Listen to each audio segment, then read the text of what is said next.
একটু ভাবুন তো, একটা সময় ছিল যখন বিজ্ঞাপন মানেই ছিল বিশাল বিলবোর্ড, পত্রিকার পাতা বা টিভির লম্বা বিরতি। কিন্তু আজ সেই পুরো বিজ্ঞাপনের জগৎটাই আমাদের হাতের মুঠোয়, একেবারে ব্যক্তিগতভাবে আমাদের পকেটে চলে এসেছে। এই যে বিশাল একটা পরিবর্তন, এর গল্পটাই আমরা আজ বলবো। তো আজ আমরা এই বিপ্লবের 4টা মূল ধাপ নিয়ে কথা বলবো। দেখব কিভাবে শুরুটা হলো, তারপর কি নতুন টুলস এলো, মোবাইল কিভাবে সবকিছু পাল্টে দিল, আর শেষে কিভাবে পুরো বাজারটাই আমাদের পকেটে চলে এলো। আচ্ছা, তাহলে শুরু করা যাক। আমাদের গল্পের শুরুটা হচ্ছে একটা মৌলিক সমস্যা থেকে। মার্কেটিংয়ের পুরনো যে পদ্ধতিগুলো ছিল, সেগুলো তাদের শেষ সীমায় পৌঁছে যাচ্ছিল। মানে প্রচারের খরচ তো ছিলই, কিন্তু সেই প্রচারটা ঠিক মানুষের কাছে পৌঁছাচ্ছে কিনা তা বোঝারও কোনো সহজ উপায় ছিল না।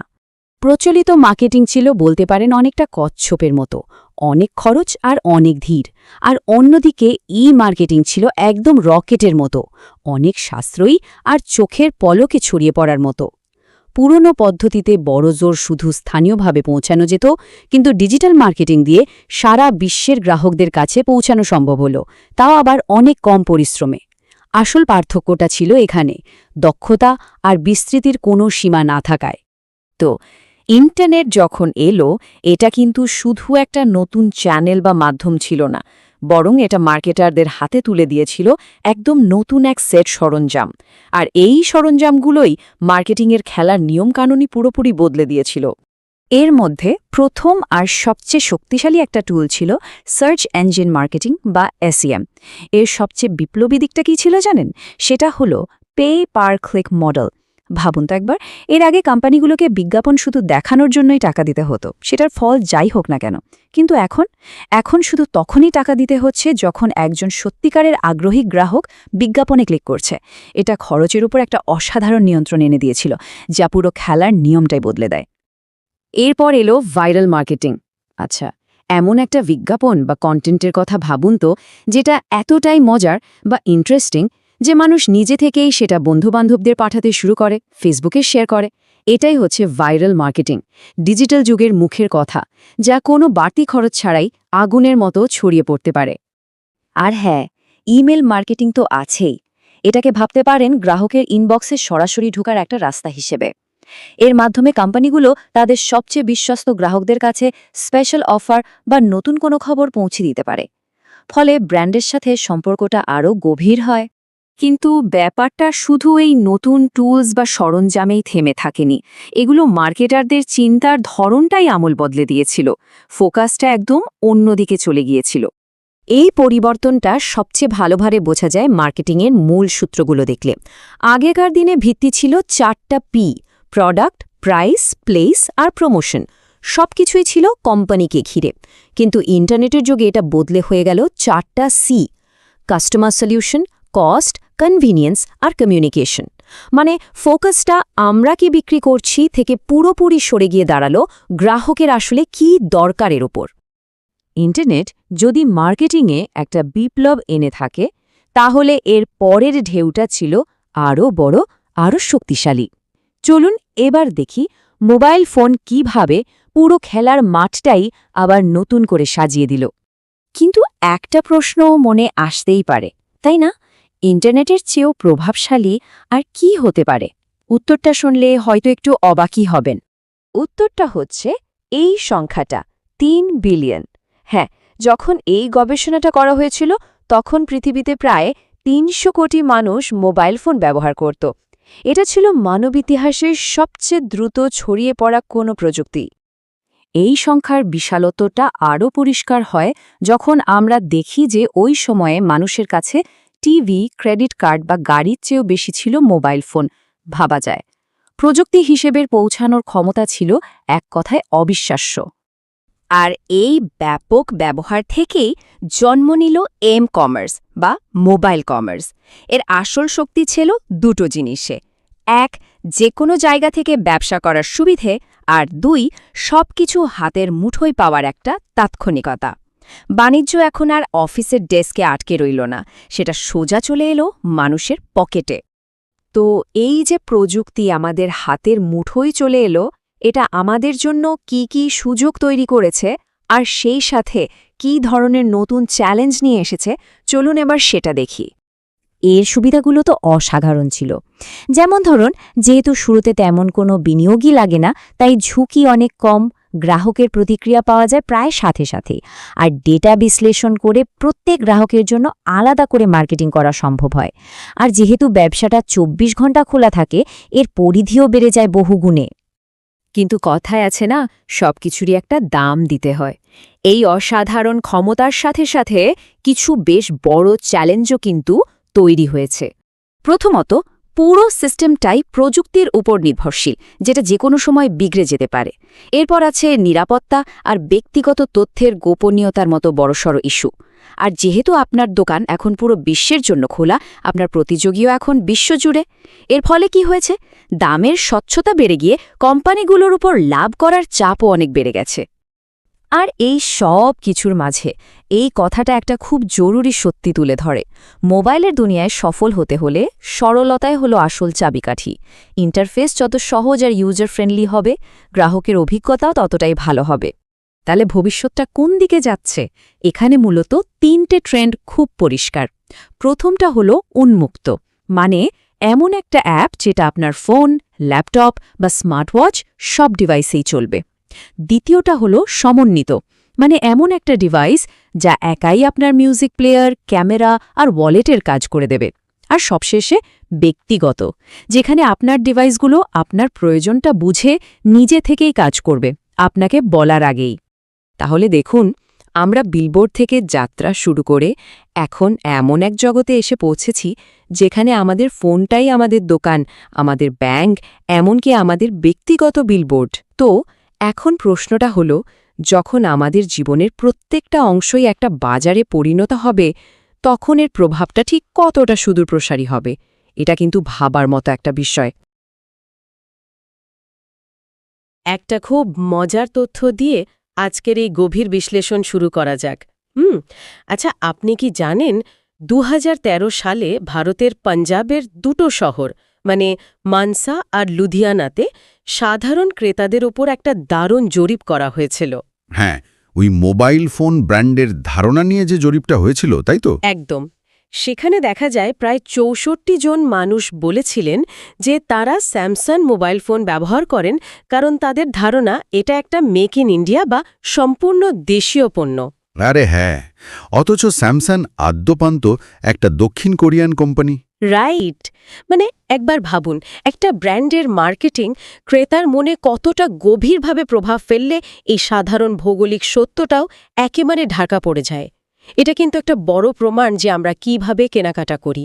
আর এখানেই আসলে মার্কেটিংয়ের আসল জাদুটা লুকিয়ে আছে।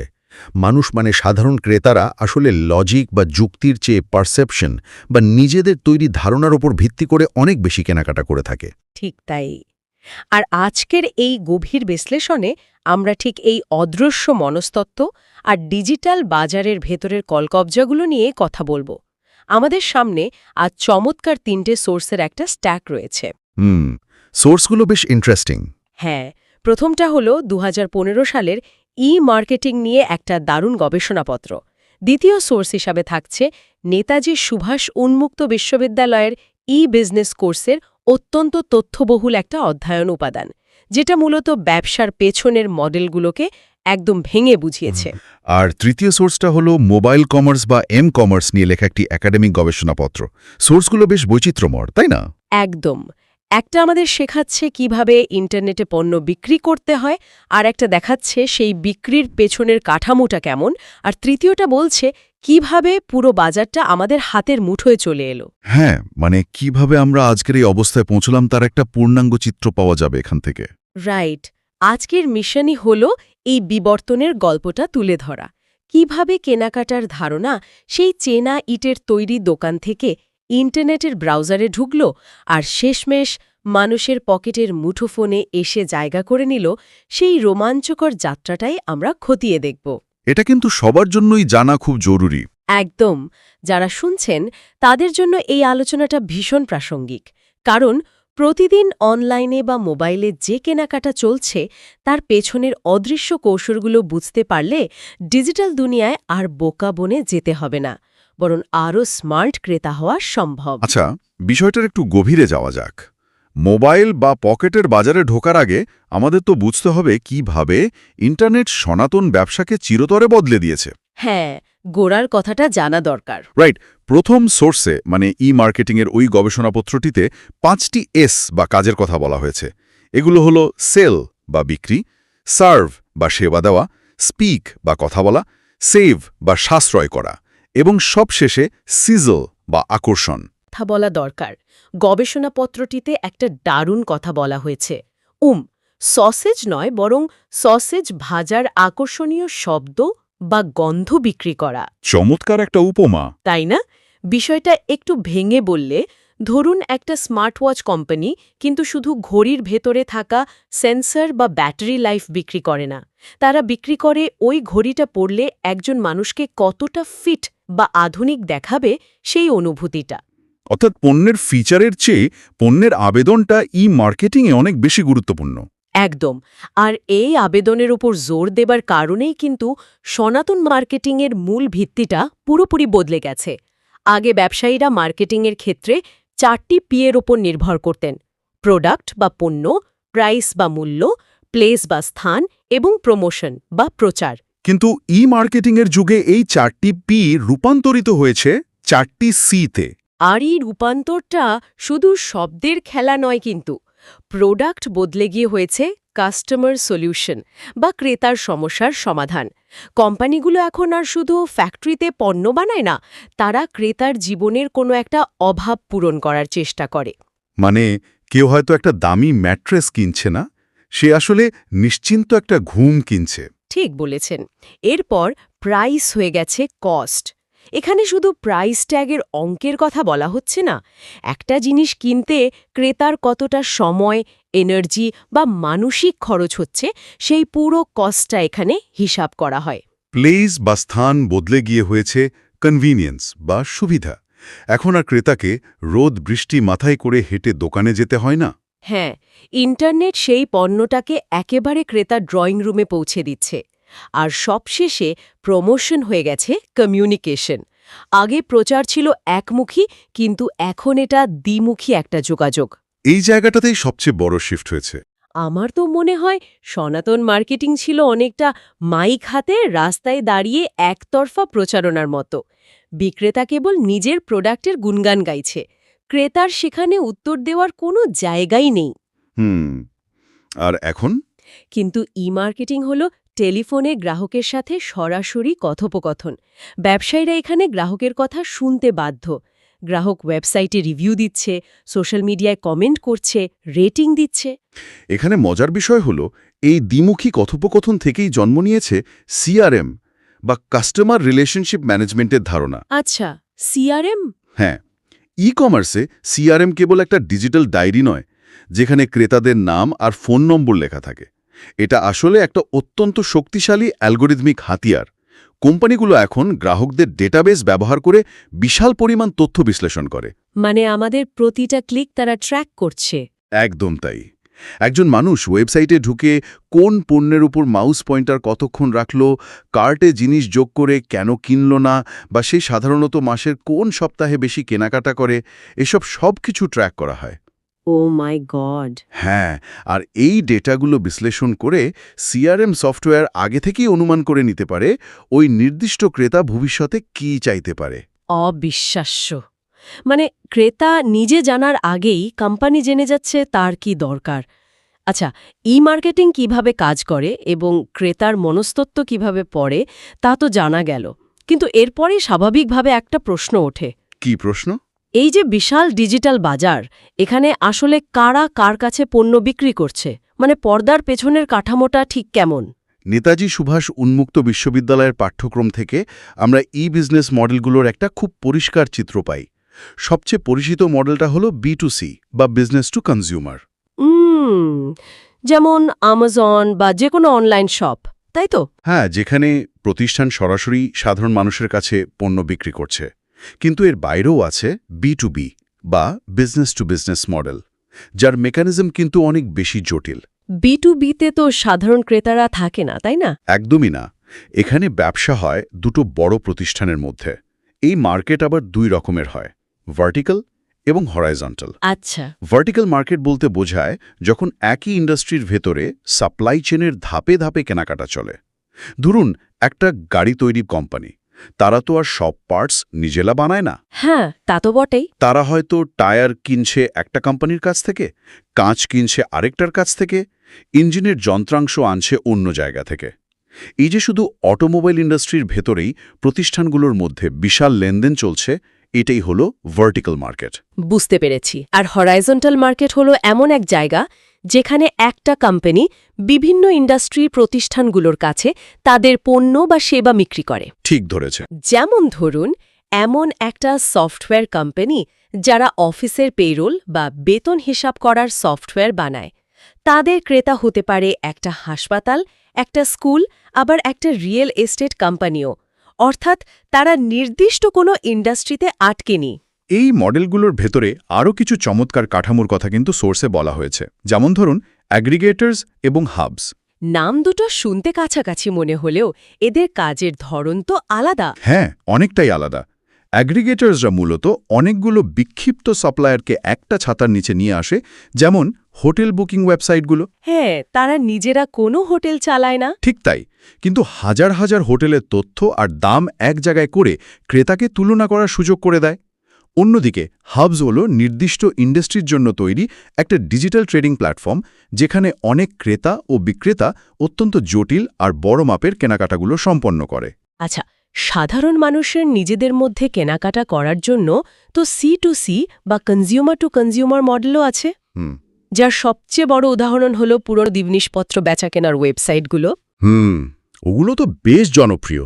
হ্যাঁ, তবে সোর্সে থাকা C2B মানে কনজিউমার টু বিজনেস মডেলটার মেকানিজম আমার কাছে সবচেয়ে ইন্টারেস্টিং লেগেছে, বিশেষ করে রিভার্স অকশন বা উল্টো নিলামের যে ধারণাটা। ও হ্যাঁ, রিভার্স অকশন আসলে ই-কমার্সের একটা যুগান্তকারী উদ্ভাবন বলতে পারেন। সাধারণ সনাতন বাজারে বিক্রেতা দাম হাঁকায় আর ক্রেতা সেটা মেনে নেয় বা দরাদরি করে, কিন্তু রিভার্স অকশনে পুরো সিস্টেমটা উল্টে যায়। কিভাবে? এখানে ক্রেতা প্ল্যাটফর্মে গিয়ে বলে, ধরুন আমার এই নির্দিষ্ট কনফিগারেশনের একটা ল্যাপটপ দরকার এবং আমি এর জন্য সর্বোচ্চ 50,000 টাকা দিতে রাজি। আচ্ছা। তখন বিভিন্ন বিক্রেতা বা কোম্পানি সেই ক্রেতার অর্ডারটা পাওয়ার জন্য নিজেদের মধ্যে প্রতিযোগিতা শুরু করে। একজন বিক্রেতা বলে আমি 49,000-এ দেব, তো আরেকজন বলে আমি 48,000-এ দেব। বাহ! এভাবে বিক্রেতারা বিড করে দাম নিচের দিকে নামাতে থাকে। এখানে তো ক্রেতা আক্ষরিক অর্থেই বাজারের রাজা। এখানেই বিষয়টা সবচেয়ে আকর্ষণীয় হয়ে ওঠে। কিন্তু আমার একটা প্রশ্ন আছে, এই বইয়ের পাতার মডেলগুলো শুনতে তো খুব নিখুঁত মনে হয়, কিন্তু বাস্তবের মাটিতে কি সবকিছু এত মসৃণ? মানে আপনি ঠিক কি বোঝাতে চাইছেন? ধরুন অত্যন্ত দামি কোনো ডায়মন্ডের নেকলেস বা খুব দ্রুত পচে যায় এমন কোনো সামুদ্রিক মাছ, সব ধরনের পণ্যই কি ই-কমার্সে এই সাধারণ নিয়মে বিক্রি করা সম্ভব? সবকিছুই কি অনলাইনে এতটা নিখুঁত? ভালো প্রশ্ন। নেতাজি সুভাষ উন্মুক্ত বিশ্ববিদ্যালয়ের সোর্সটি কিন্তু এই সীমাবদ্ধতাগুলো নিয়ে খুব স্পষ্টভাবে আলোচনা করেছে। আচ্ছা, প্রথমত, প্রযুক্তিগত নির্ভরতা। পুরো সিস্টেমটাই ইন্টারনেট আর সার্ভারের ওপর নির্ভরশীল। ফিজিক্যাল দোকানে কারেন্ট চলে গেলে হয়তো মোমবাতি জ্বালেও কিছুক্ষণ বেচাকেনা করা যায়, কিন্তু সার্ভার ডাউন হয়ে গেলে ই-কমার্স পুরোপুরি অচল, একদম স্তব্ধ হয়ে যায়। হ্যাঁ। দ্বিতীয়ত, রক্ষণাবেক্ষণের বিপুল খরচ। প্রতিনিয়ত বদলাতে থাকা প্রযুক্তির সাথে তাল মিলিয়ে সিস্টেম আপডেট রাখা অনেক ব্যয়বহুল। আর ওই যে দামি গহনার কথা বললেন, এসব ক্ষেত্রে বিষয়টা আরও জটিল। কারণ কেউ তো আর কার্টে অ্যাড করে লাখ লাখ টাকার গহনা ফট করে কিনে ফেলে না। ঠিক, এসব ক্ষেত্রে ব্রোকারেজ মডেল কাজ করে। ব্রোকারেজ মডেল সেটা কি? ব্রোকার বা মধ্যস্থতাকারীরা ক্রেতা এবং বিক্রেতার মধ্যে একটা ব্রিজ তৈরি করে দেয়। দামি বা এক্সক্লুসিভ পণ্যের ক্ষেত্রে কোনো নির্দিষ্ট বা স্ট্যাটিক প্রাইস ট্যাগ থাকে না। সেখানে বিক্রির ঠিক আগ মুহূর্তে আলোচনার মাধ্যমে ডাইনামিক প্রাইসিং বা পরিবর্তনশীল দাম নির্ধারিত হয়। অনেকটা শেয়ার বাজারের মতো। একদম তাই। শেয়ার বাজার যেমন অনেকটা ব্রোকারেজ মডেলে চলে, ঠিক তেমনি হাই ভ্যালু ই-কমার্সেও এই মেকানিজমটা ব্যবহার করা হয়। তার মানে ই-বিজনেসের এই সীমাবদ্ধতাগুলো কেবল থিওরিতে আটকে নেই। বাস্তবে সাধারণ ক্রেতারা এই আধুনিক বাজার নিয়ে আসলে কি ভাবছেন তার একটা দারুণ প্রতিচ্ছবি আমরা আমাদের তৃতীয় সোর্সে পাই। ও যে শুরুতে পাঞ্জাবের জরিপের কথা বলছিলেন? হ্যাঁ, ওই জরিপের ডেটাগুলোর ভেতরের অর্থ খুঁজলে ক্রেতার মনস্তত্ত্বের একটা খুব অদ্ভুত চিত্র পাওয়া যায়। একদিকে মানুষ প্রযুক্তির সুবিধাগুলোকে সাদরে গ্রহণ করছে। যেমন ধরুন, জরিপে ১০০ জনের মধ্যে ৯৭ জনই বলেছেন যে অনলাইনে ২৪ ঘণ্টা কেনাকাটার সুবিধাটা তাদের সবচেয়ে বেশি পছন্দ।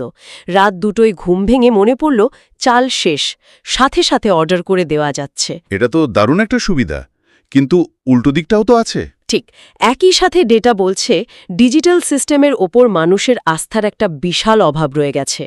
৪০ জন মানুষ দৃঢ়ভাবে বিশ্বাস করেন যে অনলাইনে কার্ড দিয়ে পেমেন্ট করলে হ্যাকাররা তাদের টাকা চুরি করে নেবে। আর ডেলিভারি নিয়ে কোনো ভয় নেই? আছে তো। ৩২ জন মানুষ হোম ডেলিভারি সিস্টেম নিয়ে সম্পূর্ণ সন্দিহান। তারা মনে করেন ওয়েবসাইটে যে সুন্দর চকচকে ছবিটা দেখানো হচ্ছে, ডেলিভারির বক্সে হয়তো সেই জিনিসটা আদৌ থাকবে না। হ্যাঁ, face to face interaction. Right, কিন্তু স্ক্রিনের ওপারে কে বসে আছে বা পেমেন্ট গেটওয়ের ভেতরে টাকাটা কোথায় যাচ্ছে, এই অদৃশ্য মেকানিজমটা সাধারণ মানুষকে ভীষণ ভয় পাইয়ে দেয়। আমি জরিপের আরেকটা তথ্য টেনে আনতে চাই। ৫১ জন মানুষ বিশ্বাস করেন যে ডিসকাউন্ট বা ছাড় দিলে ই-মার্কেটিংয়ের বিক্রি বাড়ে। তো আমার প্রশ্ন হলো, মানুষের এই অবিশ্বাস ভাঙার একমাত্র উপায় কি শুধুই ডিসকাউন্টের লোভ দেখানো? মানে সস্তায় পেলে মানুষ রিস্ক নেবে? হ্যাঁ, মানে সস্তায় দিলে মানুষ হ্যাক হওয়ার বা ভুল পণ্য পাওয়ার রিস্ক নিতেও রাজি হয়ে যায়। সাময়িকভাবে হয়তো রাজি হয়। ডেটা এটাই প্রমাণ করে যে শুরুতে মানুষকে প্ল্যাটফর্মে টেনে আনার জন্য ডিসকাউন্ট একটা বড় টোপ। কিন্তু দীর্ঘমেয়াদের? দীর্ঘমেয়াদে শুধু ডিসকাউন্ট দিয়ে ক্রেতা ধরে রাখা যায় না।